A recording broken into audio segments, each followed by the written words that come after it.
You are listening to Impact Hustlers, and I am your host, Michael Schaffrath. I have made it my mission to inspire the next generation of entrepreneurs to solve some of the world's biggest social and environmental problems.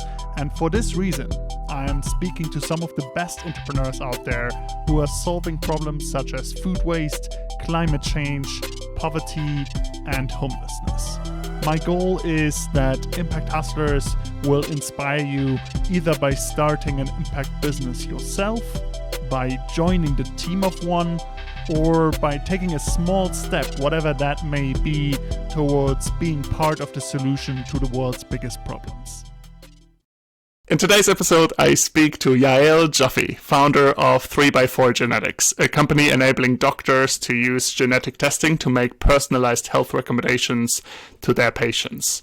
With an academic background and having worked as a dietitian, she got frustrated with how generic health advice was, and especially around nutrition. She was part of the team that built the first nutrigenomic test in 2000, actually 3 years before the human genome was successfully mapped. Next to entrepreneurial work, Yael is an adjunct professor teaching nutrigenomics at Rutgers University in the US. I'm really excited to have you on the show. Thanks for joining me. Thanks, Michael. Thanks for the introduction, and I'm very happy to be here.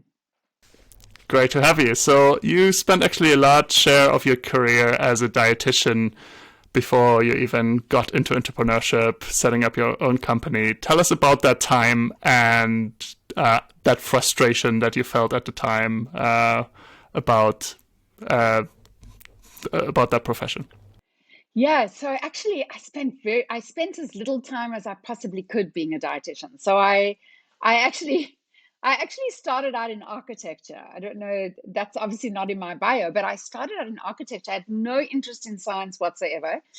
And my grandmother died from cancer.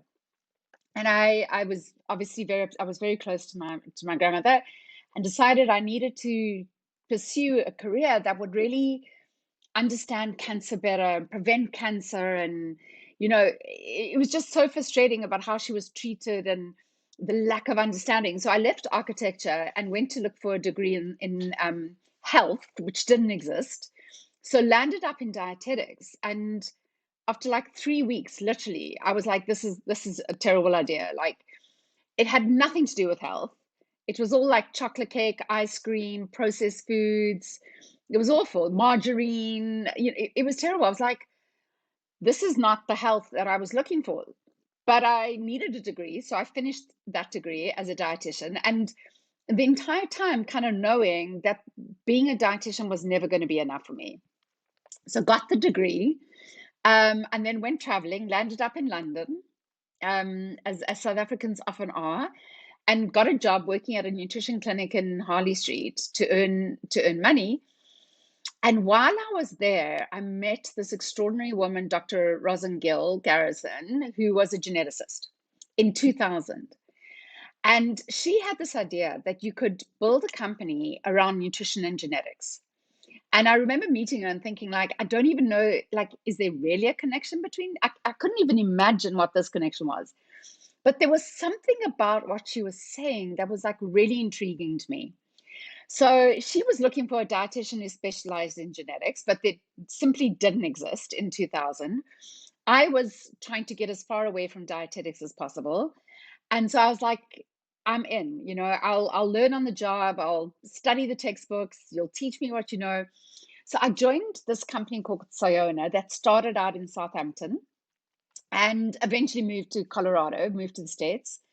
And I was like the third employee, and I knew nothing. I mean, I literally knew nothing.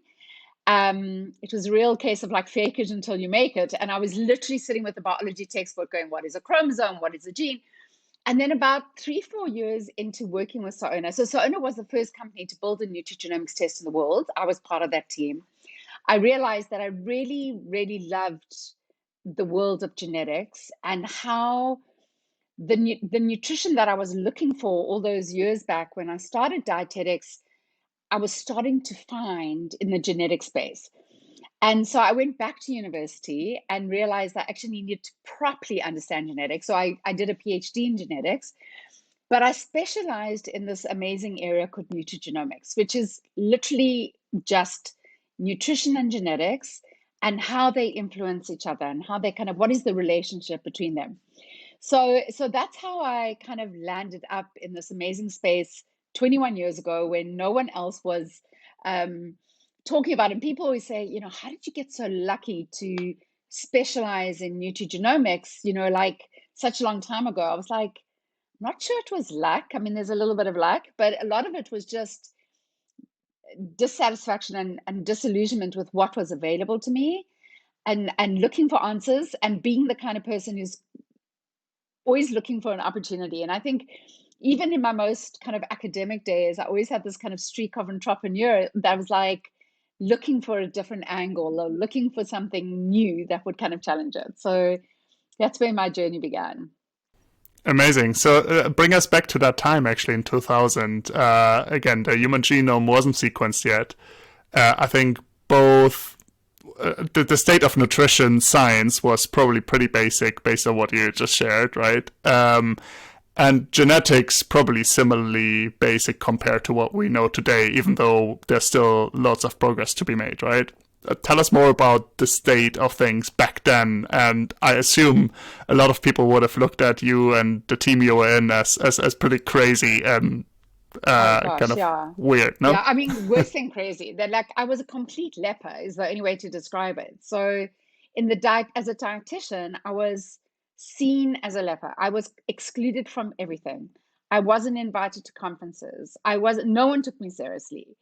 I never got asked to speak. Like they always used to tell me what a career limiting move it was, that it was science fiction, that it was not real science. And so I used to go to this. There was one conference a year in nutrigenomics, and Roslyn and I used to go every year, and it would be the same 50 people from all around the world. There were like 50 of us, and we would all come and talk because no one else would talk to us. And like there would be like one journal article, one scientific article a month, and we would like all be sitting reading the same article like 100 times over. Now like if I spent all day and all night reading, I wouldn't come close to reading all the literature. But in those days was like we were holding on to anything we could. We were like the diehards that were holding on to anything we could to show that the science was going to be the future. But I was completely excluded, and I think that's why I always laugh when people tell me I was lucky. It wasn't that I was lucky. I always people say like I don't think I'm particularly a brilliant scientist, but what I was very courageous. I was very bold and I was fearless. And I wasn't scared of being ostracized or criticized. In fact, there's probably a part of me that enjoyed being the kind of outsider. And so, even there were many times where I mean it was very hard. Our first genetic test we built had 13 genes in 13, and that was like a big deal because, as you said, the human genome hadn't even been drafted yet. So we were completely ahead of our time and really like ahead of the game. And the sad thing is that company, so owner, closed after 7 years with lots of funding, but just could not make it in the marketplace. And, I spent a lot of time trying to figure out, because it was a true startup, as in being like first to market, what went wrong and what are the lessons that I could learn when I built other businesses that why they closed, and I think in many ways there is such a thing as being too early. So do you think at that time that was definitely too early, and you found the right spot now with your own company? Yeah, I think then was too early. I think that no matter what we would have done, I mean, we could have done some things differently, but I think we were so early it would have been very hard to survive. And everything was so expensive in those days. So obviously, with technology over the last couple of decades, everything has become much cheaper in the from a genetic testing and processing and extracting DNA. So the interesting thing about the company, about 3x4 Genetics, is that one of the reasons I founded this company is because about 4 or 5 years ago, I had like a real moment of introspection, as I'm sure most of us do, where you kind of look back on your career. And I look back at the 15 years that I'd been working in the space and was actually extremely disappointed. I was disappointed in the industry. I was disappointed in my dream and vision of where I thought I would be 15 years down the line. And I really didn't believe that we had achieved the potential that we should have in the time. I mean, I worked so hard for so long. And when I looked at what I'd achieved, I was like, no, like this, we didn't move the needle, actually. We didn't evolve the science, we didn't evolve the industry. And in fact, in my opinion, we'd failed quite a lot. And I don't just mean me, I mean, as an industry as a whole, we really had failed the consumer, we had failed the practitioner, we'd failed the public. And so I was in a position where I had to decide either to kind of step out and say, okay, well, I've done my 15 years. That was great. You know, it was been a good ride, but it hasn't been what I hoped it to be. Or I needed to go back in and build something that tried to fix everything that I saw was broken. And I was still young enough and energetic enough that I decided that I would give it one last go, that I would build a company that try to fix not one element of not build the best genetic test, but completely reimagine the industry of genetics and how we couldn't just fix one thing like a test. We actually had to fix everything. So everything we did had to be better than it ever been done before. And that was really my vision for 3x4, that we would change the gold standard for how genetics was offered to both the end user, the consumer, but also to practitioners, from the user experience, the design work, design thinking, right through to the science, the technology, and everything. And that's was really the kind of, I was like, you know, go big or go home. And that for me has been 3x4 genetics. I'd love to talk about that journey in a second, but maybe for everybody new to the field as well, can you give us a bit of a summary of what's the state of the science at the moment in terms of the connection of nutrition and genetics, the state of nutrigenomics, basically, and how that also relates to your company, obviously?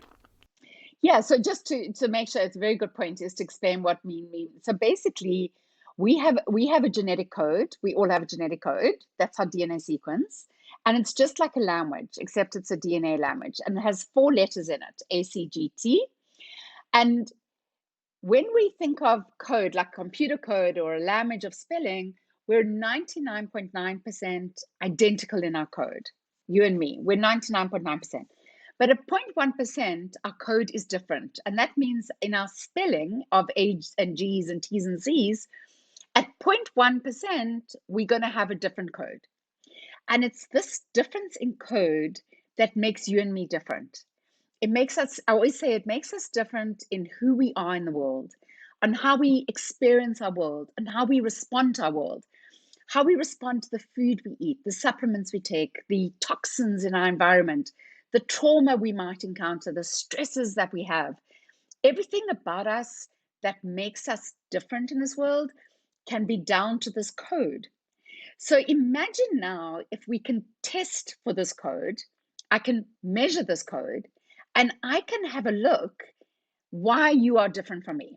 So when we talk about building a genetic testing company, the test that we're doing, which we do what we call a buccal swab, which is just a cheek swab. So you rub the inside of your cheek with like a Q-tip and we get cheek cells and we get your DNA out of there.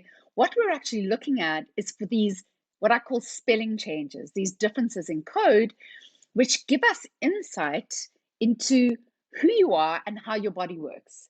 Because if we can understand how your body works differently from mine, then we can personalize everything for you. We can personalize your nutrition, your supplements, your exercise plans, your stress management, your lifestyle choices, everything about you. So it speaks to the language of personalization, or often we talk about precision medicine or personalized medicine, and particularly the ability to use nutrition, food, supplements, exercise to change the way your genes switch on and off in your body.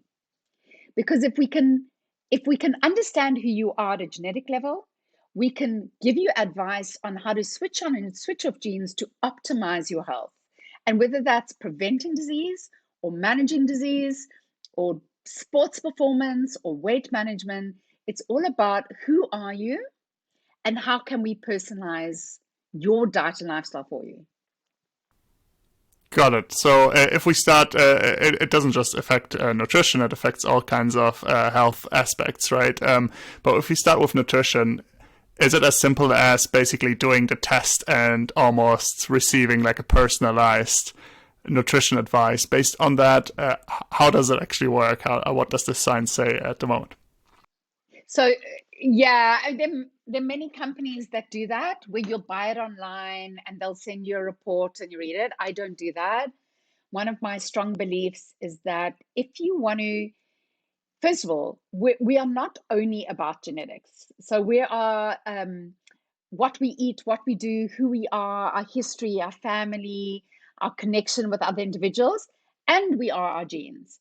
So in 3x4, we believe that you need to really personalize someone's diet and lifestyle. You need to know who they are, plus you need to know who their genes are.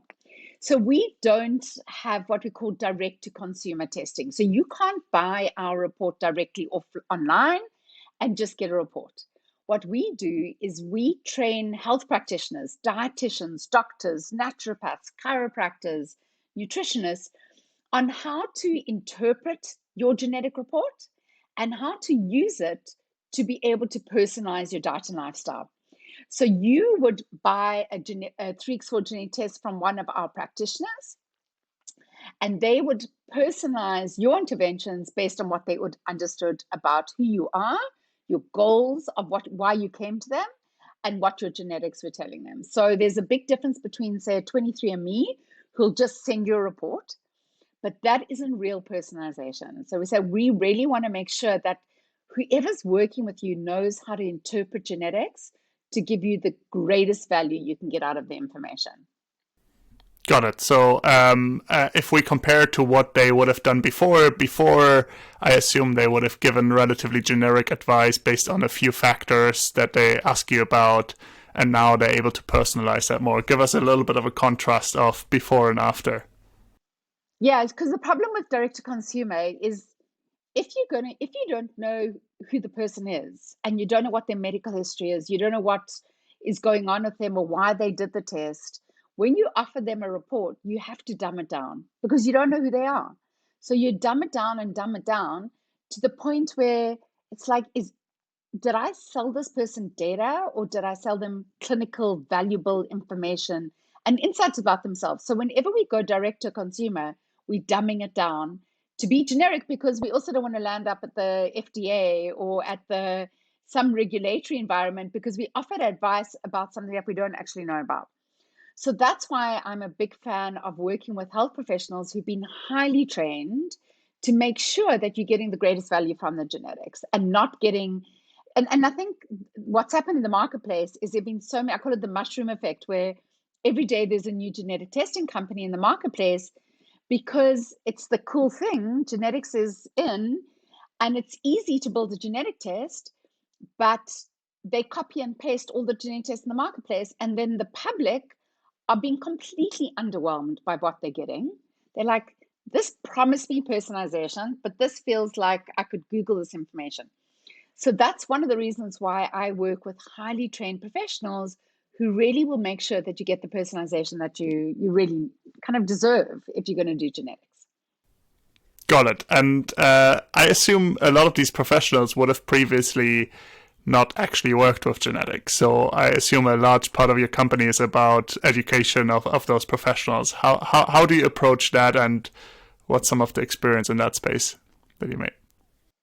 Yeah, so when I mentioned about we didn't want to just build the best science and the best tests, we wanted to fix the industry. Part of that is, so we built the company on four pillars. The one is great, the best science and the best report. But we have three other departments: education, mentorship, and community. So I took off like a 5-year sabbatical from building genetic tests because I was so disillusioned. And I built an online company in education. what we call translational nutrigenomics. How do I use genetics in my practice with my patients so that it really makes me a better practitioner? And I built an online courses actually, and have been training health professionals around the world. When I started 3x4, I took my education company, which is called Manuka Science, and brought it into 3x4. It's now called 3x4 Ed, so that anyone who came into our world of 3x4 went through training. And we have multiple levels depending on how expert you want to be.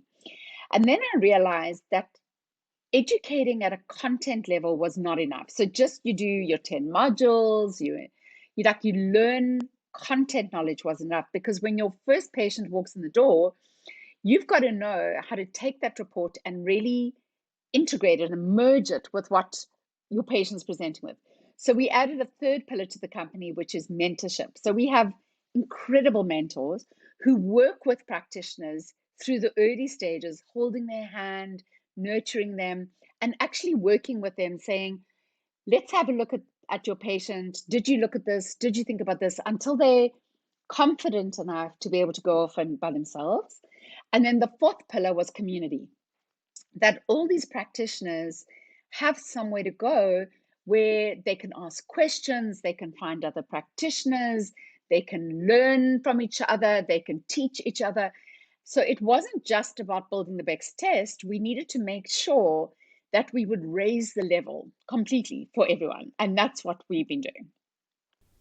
Amazing. That's a really interesting approach. With like, do you find there's a lot of companies having a similar approach of involving practitioners? Because everything I've seen is so far pretty much direct to consumer focus. Is that right, or is there more moving into that space as well? I think the majority of testing is still happening in the direct to consumer space, but there are definitely other practitioner companies. I think where we have really tried to do things better, as I said in the beginning, is most practitioner companies will offer an education course, but no one has like an entire company just focusing on education. And they don't have the mentorship, because it's mentorship that really gets practitioners to be brilliant at what they do. So I think there are other practitioner companies, which I'm very grateful for, but no one's taken on the job of making practitioners what we call experts, guiding them on a journey, no matter if they've never heard the word genetics before. We'll take them right from the beginning through to as far as they want to go. And I think that's where we're getting stronger and stronger. Got it.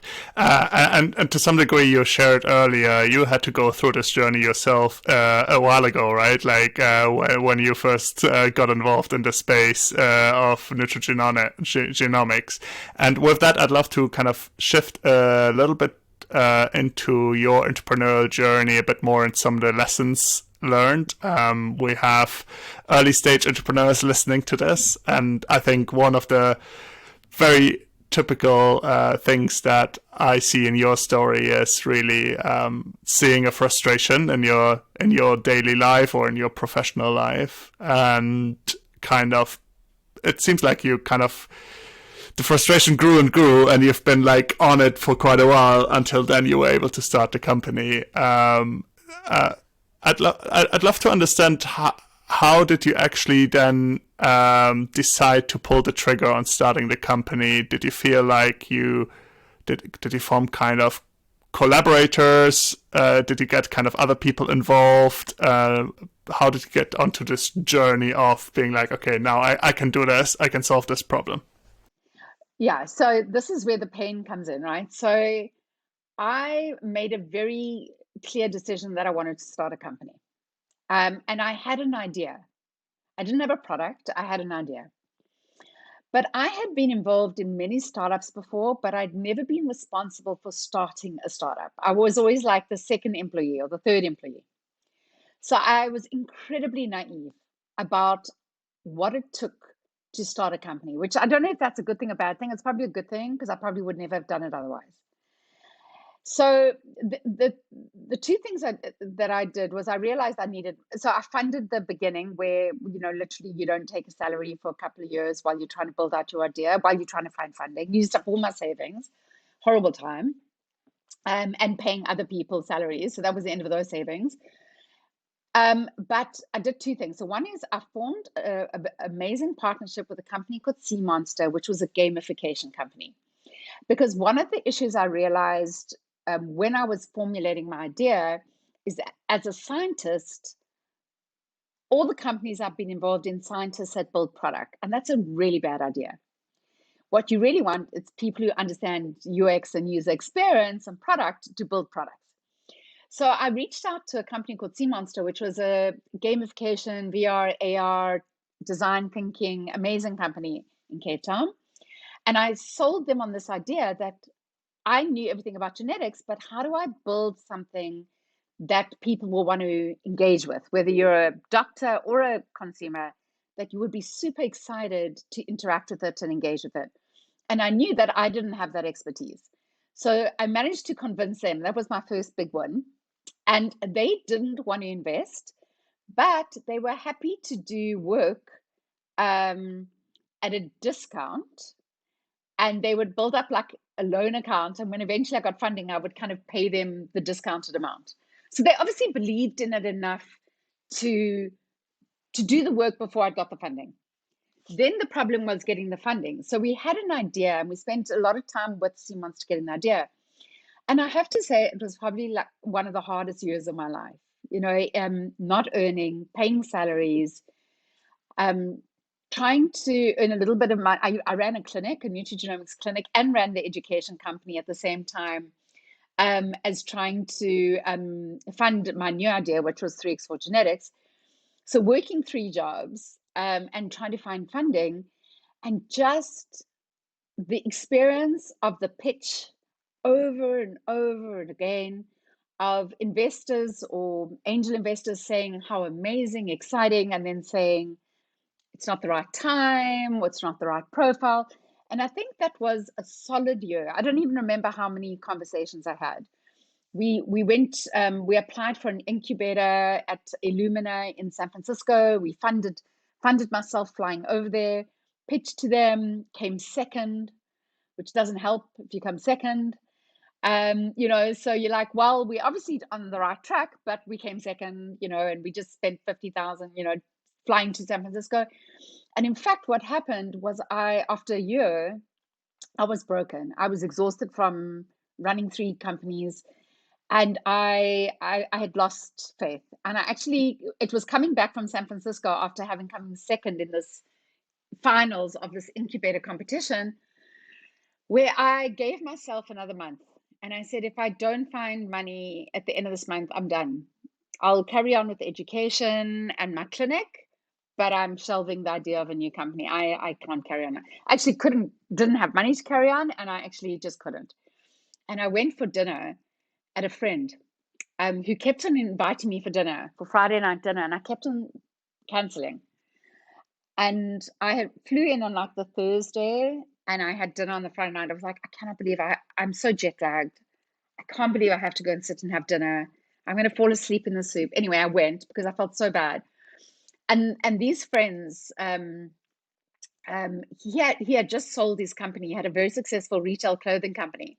And he was like, what are you up to these days, Yael? And I'm like, well, I've got this company. I didn't even want to talk about it. I was so sick of pitching that I didn't even want, I was like, I'm out for dinner with my children. I don't want to talk about it. But they just kept on saying, like, what are you doing? Anyway, so I was like, well, I've got this idea, very half-hearted, I've got this idea. And anyway, and he's like, that sounds amazing. Are you looking for money? I'm like, yeah, I'm looking for money. And he's like, well, I kind of sold my company and I've got some money to invest and I'm looking to invest. And I'm like, yeah, sure. Like, I've heard that story 100 times. Anyway, Monday morning, he phones me and he goes, should we have coffee? I was like, sure. By then I'd slept a bit, and we have coffee and I tell him my idea, remembering I have no product. And he goes, let's try and do a due diligence quite quickly. I know you need the money now. And that was it. Within 4 weeks, the money was in the bank account. And he came in as an angel investor. He was absolutely fantastic. He gave me enough money to build the product, to have an MVP, to get into the market, to pay myself a minimal salary, to get some premises. And,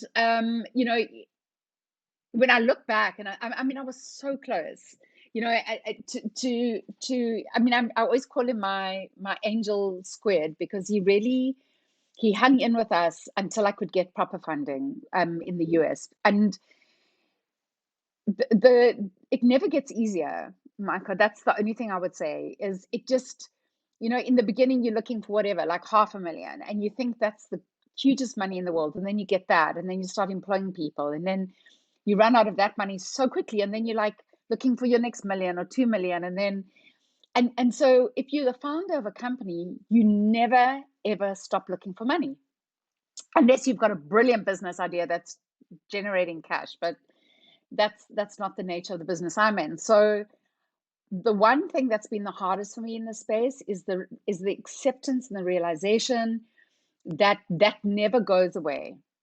It never goes away. The number changes. So you go from 500 to 2 million to 5 million to 10 million. But the need to always be pitching for your company and always be selling yourself, and selling the future, never goes away. Got it.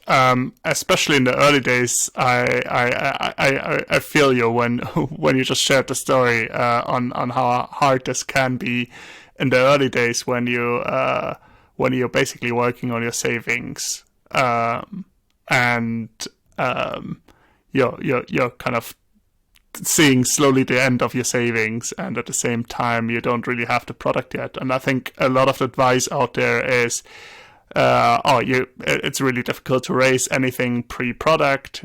You need to kind of have something and show something. But then in the space you're in, that's super difficult or pretty much impossible unless you've already developed it in an academic environment or something like that, right? So what would your advice be for founders going into a similar space as yours, maybe into the medical field or some space that requires quite some resources to pull off the product?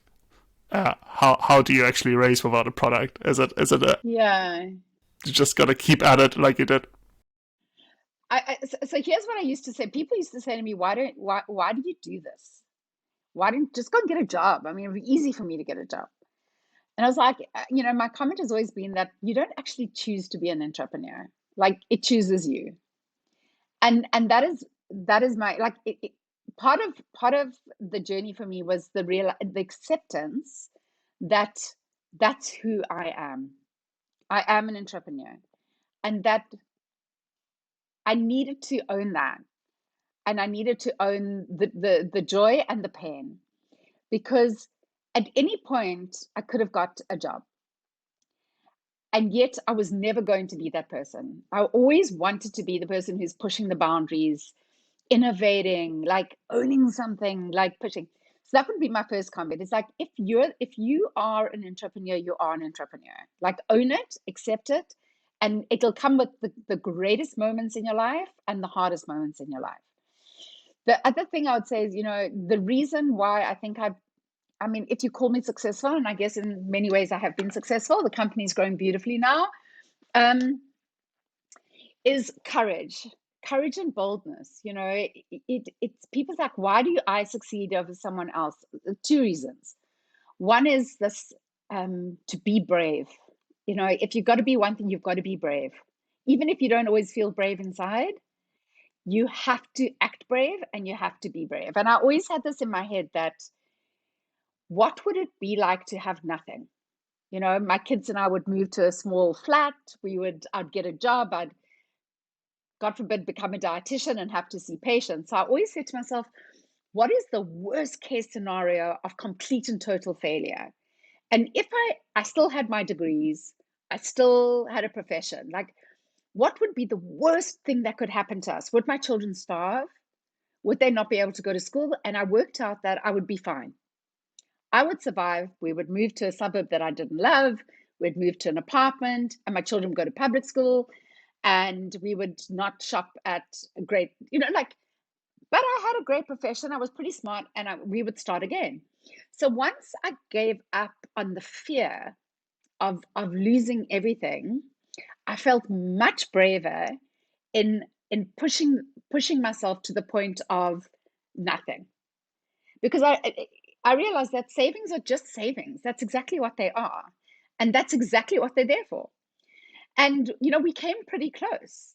But now, of course, you build them up and then you lose them again. So I think for me, the big acceptance is never to be attached to the wealth of entrepreneurship, because it's an illusion. Like, if you're going to be an entrepreneur, your own how much money you have will flow in and out for the rest of your life. That's how it's going to be. Because even if you succeed and sell your business, you're going to invest it in the next day comes along, because you can't help yourself. So you're going to be back to zero. So for me, it was really important to say, what does it look like to me when I have nothing? And I could get my head around it.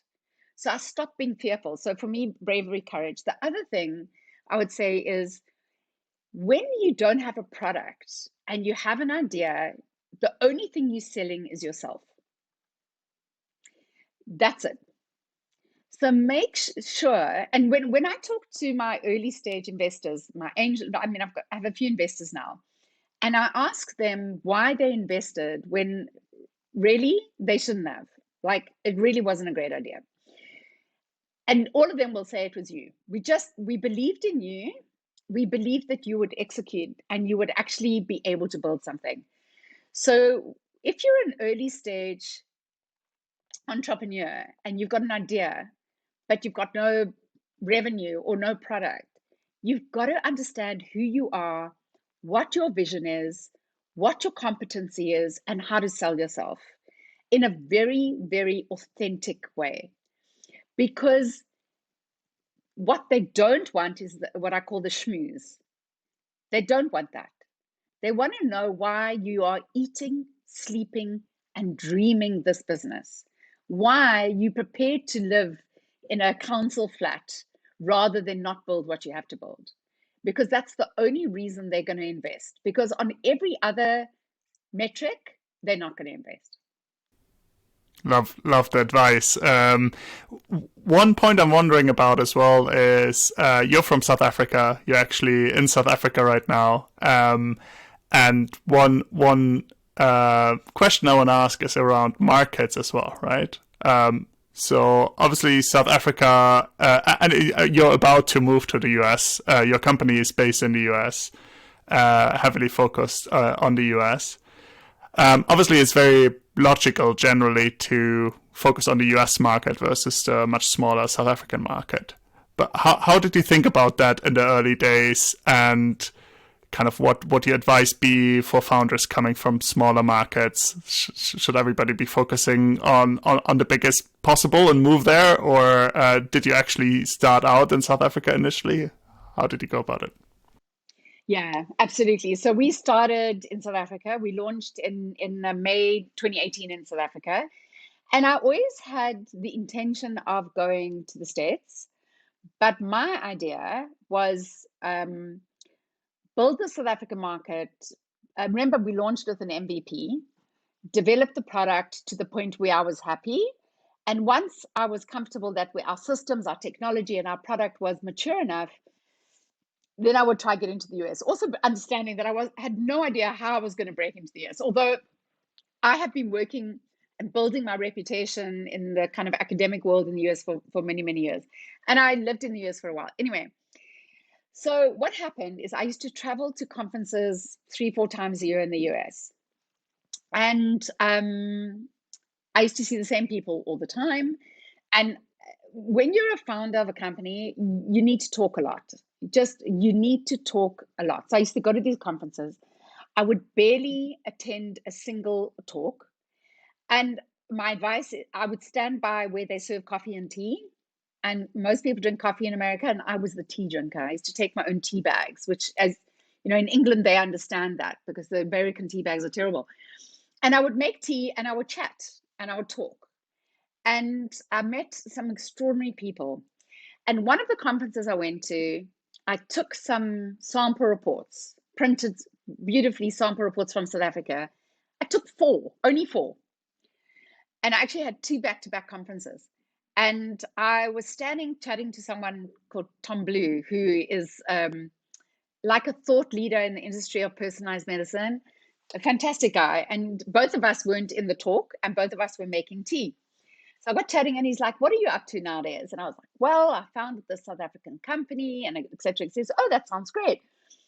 Um, can I have a look at it?" So I said, "Yeah, let me just go to my hotel room." Came back with a report, and he looks at this report and he says, "Why is it in South Africa?" So I was like, "Well, it's an MVP, and we're not ready for America." And he looks, he says, "Are you mad?" He said, "There is nothing like this in the United States. I have never seen anything better than what you're showing me. And you telling me that you're not ready for the States, that you want to perfect the product in South Africa before you come here." He says, "Are you insane?" He said, "Like, you need to be here, and you need to be here in 2 months' time." And I was like, "Really? You think so?" And I kept on saying, "But it's an MVP." He says, "Yes, your MVP is better than anyone else's product." So I went back to I met another person at the coffee stand, showed them the report, and I got the same. I showed like quite a few people, and I got the same response from everyone. So I came back home, and I told my team, "It's like, we're going to pivot the company. We're going to pivot the company. We're going to be super brave and super bold. We're going to maintain South Africa because it generates revenue and it's easy for us to run it. But we're going to focus all our resources on finding an investor for the US and launching in the US." And one of the people I'd met at the tea station um, runs is very wealthy, and she has a foundation, and she invests in health a lot. And I was going back to the States 1 month later to speak at a conference, and she said she was going to come to listen to me speak, and she was going to bring her wealth manager, she called him, her wealth manager, and he was going to come listen to me speak. So I flew back, went and did my presentation. She was sitting in the front row with him. I call her my fairy godmother, Ruth Westreich. And she said, and she booked us for lunch. And we went for lunch afterwards. His name is Tony Sue. And he says to me, "Fantastic presentation, love your everything." He says, "So how much money are you looking for?" And I'm like, "I don't know." "What are your plans for the USA?" "I don't know." He says, like, "Are you coming to the USA?" I'm like, "I don't know." I said, like, I knew nothing. I knew nothing. And he's like, "You need to go back and build a business plan for the USA, and you need to tell me how much money you need. And then you need to fly back to Seattle and come do a pitch." And that's literally what happened. I flew back. We worked on a pitch. We flew back to Seattle to do a pitch with him. Our pitch was terrible.